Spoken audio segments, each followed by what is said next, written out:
हरफिननायखौ जोङो मोनदांबोदों थांनाय माखासे समफ्राव लागाथारनो नाथाय जों बेखौ मालाबाबो एक्सेप्ट खालामनो हाया दिनै जोंनि ओनसोलाव जेसेबां अनुष्ठानफोर दङ बेयो आन्दोलननि गेजेरजोंसो मोननाय खस्थ' खालामनानै जोंहा बाथा सारमोन दङ बिथांमोनानो मिथिगौ इन्ट्र' भिडिअ'आव जायखौ नोंथांमोना नुदों जे conservation and crime against wild life बे जिथु एवारनेस प्रग्राम बेखौ क'क्राझार जिल्ला बर' माहारियारि फरायसा आफादा अर्थात क'क्राझार डिस्ट्रिक्ट बनसुआ बेखौ दैदेनदों दिनै क'क्राझार जिल्ला बर' माहारियारि फरायसा आफादनि दैदेननायावनो मोनसे मोजां हाबाफारि दिनै वाइल्ड लाइफ एनिमेल्सफोरखौ बार्ड्सफोरखौ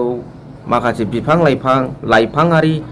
माखासे मुलियारि लाइफांफोर बेफोरखौ जों माब्रै जोंनि नेचारेल रिसोर्सेस हिसाबै जों माब्रै प्रिजार्भ खालामनो जोंनि थांना थानायाव मिथिंगाजों जों माबादि सोमोन्दो दं बिनि थाखाय मोनसे एवारनेस प्रग्राम लादों बेवहाय मानाव गेदेर बनसुनि आफादगिरि बनजित मन्जिल बसुमतारी बिथां सार लोगोसे NLFनि आर्मि चिफ एम बाथा सार आरो गल्डेन लांगुर इक' टुरिजम ससाइटिनि गाहाय नेहाथारि बिथां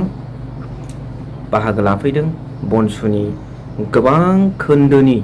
दैदेनगिरि मावथिफोर जिल्ला कमिटिनि मावथिफोर दैदेनगिरिफोर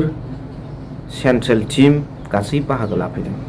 आरो बेयो गाजा गोमजा गामिनि माखासे इन्टेलेक्सुवेल गामिगोरा गामि सालायग्रा गामि बेंग्राफोरखौ लानानै जादों आरो गामिनि माखासे गोरों गोरा सानसुमैफोरजों लोगोसे नै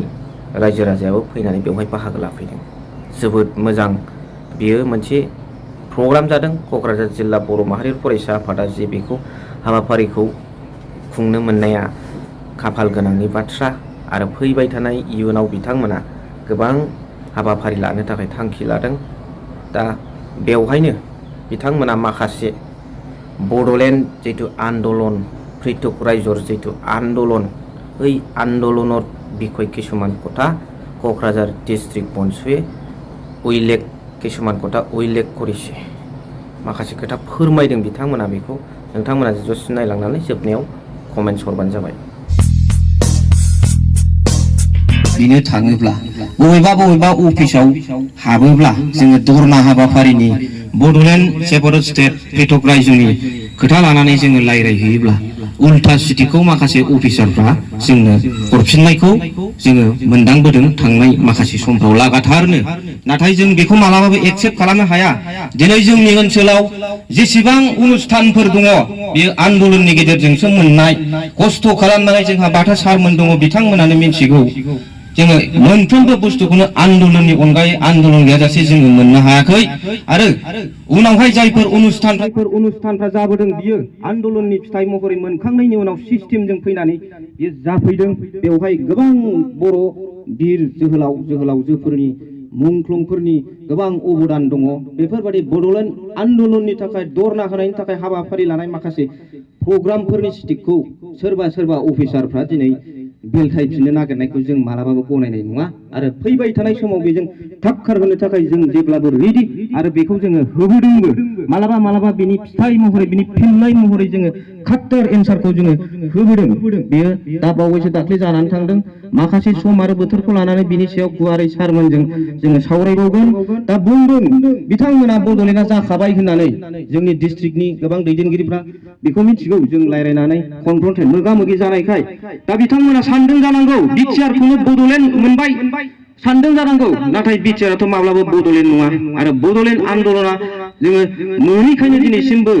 steel we are struggling for Bodoland separate state जोङो नाजागासिनो दङ बेनि सायाव दिनै समनि आंखाल गोबां जोंहा सारमोन दं जोहोलावजोफोर बिथांमोनखौ लानानै जोङो मोनसे क'क्राझार जिल्ला बर' माहारि फरायसा आफादा नैबे जौस्रांनिफ्राय आङो बुंदों जे जोङो फैबाय थानाय उनाव मोनसे प्रग्राम लानायनि गेजेरजों बेनि सायाव एसि मिटिं जोङो लागोन बेखौ आङो फोरमायबाय आं दा गोलाव बिबुंथि होनो सानला दा जोबनायाव बर' थेंक्स साबायखर बावनाय दङ आरो लास्टआव मोनसे मोसानाय बिनानाव मोना मोसाबावनांगौ बेखौ आङो खावलायखाबाय।